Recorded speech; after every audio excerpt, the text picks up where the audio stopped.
Welcome to the next level.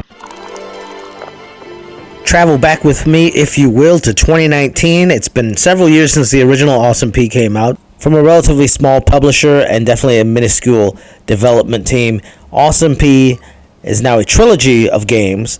I reviewed the first one, didn't get around to the second one. I haven't beaten the second one. I did beat the first one, platinum that. I did beat this one and platinum this game. The first two games had an overworld map, which is done away with for better or worse here. The overworld map didn't really add much to the game, but it would have been nice if they would have put some secrets or maybe some items or houses a la Mario 3. I don't know, something. The first two games have a Game Boy Pocket aesthetic to it. Basically, the first one looks like the original Game Boy spinach color, for better or worse.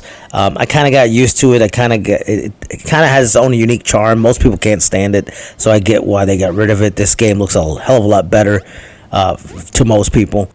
This is the first game that is featured here in this footage. I did beat the first one. I did beat the third one. I need to go back and beat the second one. For whatever reason, I think I got stuck on a pretty difficult level in the second one and just put it down and didn't pick it back up. There's no review of that one. Maybe if I do beat that one day, I will put up a review for that. Who knows? You'll be happy to know that done away with the P puns for the most part. There's rain in the levels, even though they're indoor, which is kind of funky, kind of weird. But it is a nice little graphical effect. It looks much improved compared to the first two games. I saw a lot of people complaining about the controls. Listen, this game doesn't hold your hand. There's no menu. There's no option to tell you what button does what.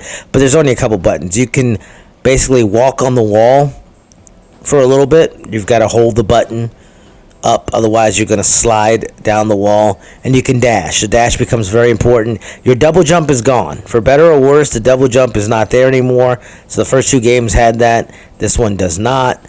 But the jumping feels really tight. The controls are great. This wouldn't work if the controls weren't good. This is basically like a Super Meat Boy clone, and although it's not nowhere as good as Super Meat Boy or some of those games, it's still got a unique charm to it. It's still fun. It's an easy platinum, well, relatively. If you suck at the game or you get easily frustrated, you're not going to get that platinum, or you're not going to care enough to get that platinum. But trophy hunters, definitely achievement hunters, you'll be able to get some easy platinums, easy achievements through this title. No story mode whatsoever. It would have been icing on the cake had there been a story, had there been some character, some charm. The P kind of looks like a pineapple now. I don't know. He's growing up. He's matured. I don't know. He looks a little different. Maybe it's his cousin. He's basically known as Greedy P, and we don't know why he's the way he is. But he's definitely the Scrooge McDuck of the P world. So basically you play as Ebenezer P, and I made up that name, but you play as Awesome P, and you want to collect every coin, and to get some of the achievements or trophies, you're going to need to collect every coin, but that's only in certain levels, so you can beat the rest of the levels without getting every coin. Mind you, I'm a completionist, and I went through every single level and got every single coin. Basically, the levels are shortened now, they're more condensed. There is more environmental hazards packed into a smaller area. There's new things. You can use wings to get an extra dash. These balloons or worms or whatever the hell they are that you basically pop, and then you get an extra jump. So that's basically functions as your double jump. A lot of environmental hazards. Platforms disappear. You've got guillotines and axes swinging at you. You've got all sorts of dangers, pitfalls, and spikes to avoid. The game's controls are pretty tight, though, for the most part. And there might be a glitch or two, but definitely the first or second game had way more glitches and bugs than this one does. Not that they had a ton anyway. But gone are the super long levels of the first two titles. Some people might be turned off by the fact that the levels are shorter, or that there's not enough difference in the environment. They're not as the variety's not there like the first two titles, but I actually think it's for the best, because you wouldn't want to go 60 seconds to a level and then fail and then have to start all over again. And with this, there's not that problem. There's no checkpoints in any of the three titles. Rather than having an achievement or trophy being unlocked every 3 levels by getting all the treasures and exiting the level, they should have made it a feature that to unlock the next level you had to get every single coin. If you didn't get every single coin, then you couldn't move on and progress. Although I guess that would frustrate some. But with that said, there's a timer, but there's no reason necessarily for the timer because you're not going to get a better ending if you finish it quicker. And basically you're going to retry a lot of these levels over and over again anyway, unless you're really good at the game. Some levels I was able to beat first try. Other levels took me nearly 100 attempts. Some of the levels are set up like puzzles, so you've got to be careful. You can't just try to rush through it right away, at least on the first try. This is a great game for speedrunners, even though there's timers and it shows you how many attempts you've made through the level. Basically, it resets once you exit that level and come back into the level another time, which kind of sucks. And the speedrunning aspect of it, I don't get because there's no online leaderboards. Like, they really dropped the ball on that one. It took me a couple hours to get the platinum, and I had fun during that time. And I think you will too, unless you're god-awful at platformers, and then this is not the game for you. This game is available on PlayStation 5. This is the PS5 version that I'm playing, that I reviewed. Just to let everybody know, a review code was supplied to me, but that doesn't affect my score or my review or my thoughts. They are my own. I'm not swayed in any way. If the game was crap, trust me, I would tell you it's crap. I did play through the first 3 games, and again, the second one, for whatever reason, I just either got frustrated with or bored with and stopped playing. And the first and third ones I platinumed. Did the same thing with Plants vs. Zombies Garden Warfare, which is also interesting. I will say that Awesome P looks like he is the offspring of the pea shooter from the Plants vs. Zombies series and the Blob from A Boy and His Blob. Maybe he is. Who knows? Of the 3 titles, I feel like this game has the strongest music of the 3. None of them are really annoying. It's all chiptune music, and it's got 8-bit, 16-bit aesthetics to it. It sounds great for what it is. It's nothing mind-blowing. It's not the greatest music on earth. It's nothing you're going to be humming or anything, but definitely not going to annoy the hell out of you while you're traversing to the same level for the 100th time. It's definitely a quirky little game. It has its own appeal. It has its own little charm. And although the devs said this is the final of the trilogy, I'm kind of sad to see it go. I wouldn't mind an Awesome P4, but it definitely would have to do some new things or bring something new to the table because it's getting a little stale at this point. The first game is about $5-6. The second and third title are $4.99, and they're often on sale. So definitely affordable. If you can catch it on sale, I would say that might be the route to go instead of paying full price for this, even though it's still affordable either way. Pigeon Dev has done some other titles. There was Bucket Night, which I didn't like at all, and a couple of there's Bomberman clones from them. I think this Awesome P was the strongest title from them so far. And again, this game is available on PlayStation 5. It's on Xbox. It is on the PS4, it's on Switch, it's on Steam. I think Steam, if you're going to play it on the Steam Deck, that's the way to go, portably. Switch, again, take it with you. Long plane ride, long train ride, perfect. Long car trip, perfect. Take it with you, play it. You can beat it, you can platinum it. Definitely makes the time go by quicker. Now, if you're playing it on the home consoles, it's a little different. It's not as strong a game that I would recommend, but it has its quirkiness, it has its charm, it's fun. It can get annoying at times, but I never really get super frustrated with this title because every time I die, I pretty much know, hey, that was my own fault. The hit detection, the hitboxes aren't horrible or anything. It's not the fault of the devs. When I die, when you die, it's your own mistakes. Now, the interesting part is I gave the first title an 8 out of 10. And now, if I had to go back and review it now, 5 years later, I don't know if I would give it the same score. Maybe, maybe not. That's a debate for another time, another topic. But as of right now, I'm giving this title a 7 out of 10. which is a solid 7 out of 10. Some people are going to say, oh, 7, it's god awful, it's terrible. No, that's not her review system. I mean, I could go into a full rant, an hour long debate on review scores, but to me, a 0 or a 1 is basically, an abomination. 2 or 3, the poor games. They're definitely game-breaking glitches and bugs, and there was no work put in. There's no soundtrack, or something's severely lacking. A 3 or 4 is still pretty terrible. A 5 is average. A 6 is up slightly above average. A 7 is good. An 8 is very good. A 9 is great, fantastic. A 10 is phenomenal, perfect, and there's no perfect game, but you know what I mean. As perfect as you can come to a quality game. And with most people, they see a 6 or 7 and they go, oh, this is totally a complete waste of time. No, it just basically means if you're a fan of that genre, then you should play this title.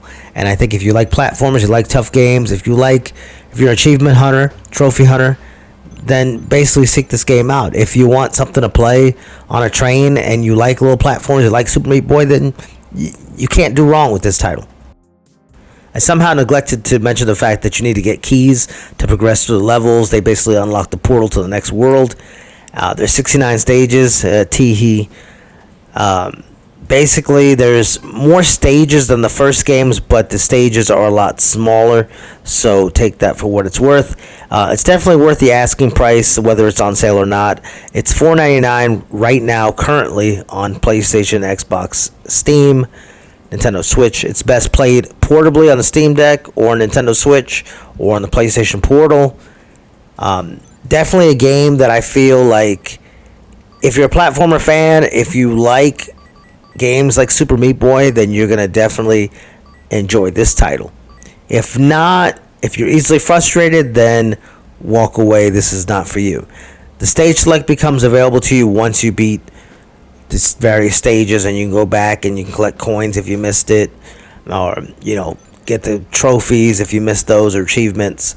Again, definitely recommend for quick and easy, 100% for Xbox or PlayStation, Steam, what have you. You could do a lot worse than this game. I had fun with it. While it was worth it, will I go back and replay it? I did with the first title. I don't know if I will with this one. Maybe a couple years down the road. I don't see myself going back and popping this in every week after week. But I definitely feel like you get your money's worth for what it is. Now, if you like the review, you know what to do. Like, share, subscribe, comment. If you have any questions, let me know in the comment section below. I do hope you enjoy the review. I do hope you enjoy the gameplay. Enjoy. This is 20 minutes. The rest of the way through is just pure gameplay. No talking, no commentary. Thank you to the devs for providing me with a review code. And again, I gave Awesome P3 a 7 out of 10. Solid little platforming title. Definitely would recommend to fans of the genre. I do hope you enjoyed. Do hope you have a great day. Like, share, and subscribe. It's been Next Level Taken. I bid you adieu. Until next time.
What?